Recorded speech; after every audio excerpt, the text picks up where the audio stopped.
There's a fiber inside a single bowl of oats that turns into a gel so sticky it can physically grab cholesterol molecules and drag them out of your body before they ever reach your bloodstream.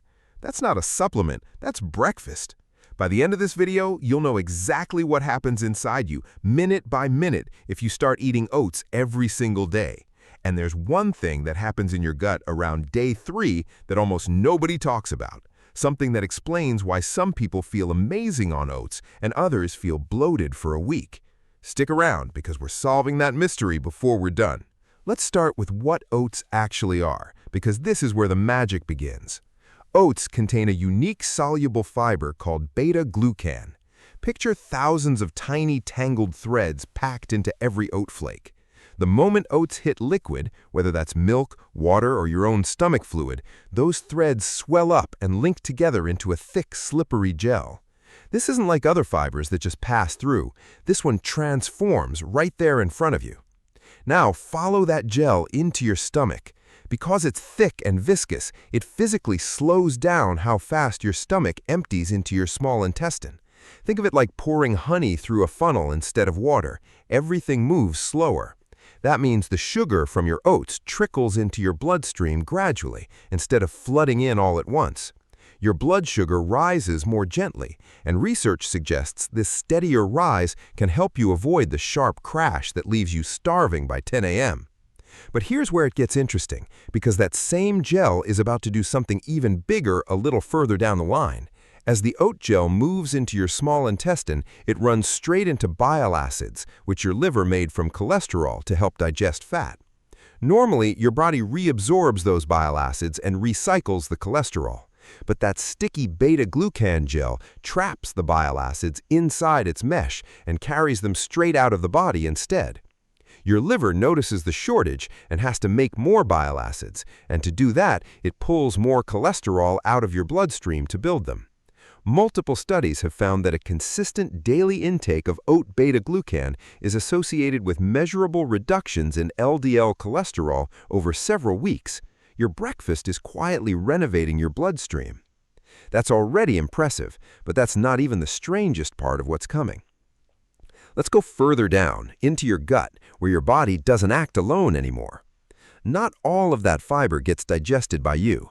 A portion travels all the way to your colon, where trillions of gut bacteria are waiting. They ferment that leftover fiber and produce compounds called short-chain fatty acids, one of which, butyrate, is a primary fuel source for the cells lining your colon. Feeding your gut bacteria this way is linked in research to a healthier gut lining and a calmer inflammatory response over time.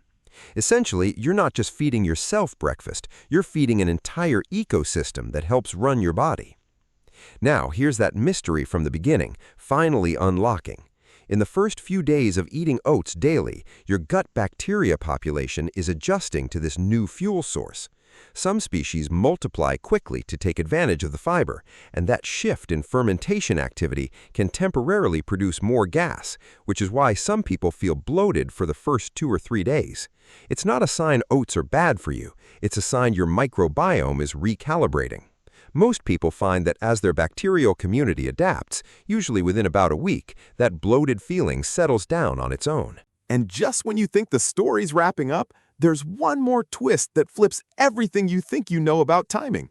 If you cook your oats and then let them cool, like overnight oats, some of the starch changes structure and becomes what's called resistant starch. Your small intestine can't break it down the normal way, so it survives all the way to your colon, where it becomes extra fuel for your gut bacteria. But here's the part that sounds almost unbelievable. Some research on this so-called second meal effect suggests that eating resistant starch at breakfast can actually improve your blood sugar response to lunch, hours later. A cold bowl of oats this morning may be quietly working in your favor at a meal you haven't even eaten yet. Zoom out and look at the whole picture. Slower digestion smoothing your blood sugar, a gel dragging out bile acids and prompting your liver to clear cholesterol from your blood, fiber feeding bacteria that nourish your gut lining, a brief adjustment period as your microbiome recalibrates, and a delayed effect that can echo into your very next meal.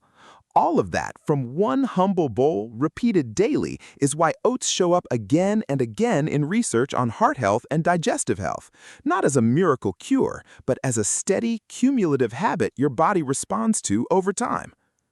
If you want to keep decoding how your body actually works one everyday habit at a time, hit subscribe so you don't miss what's coming next. And speaking of what's next, if slow digestion and steady blood sugar caught your attention today, you'll want to see what happens to your body when you quit sugar for 30 days, because it reveals what your blood sugar system does when you take the opposite approach completely. This video is for educational purposes only and isn't medical advice. Everybody's body responds differently, so before making any changes to your diet or health routine, talk to a doctor or qualified healthcare professional.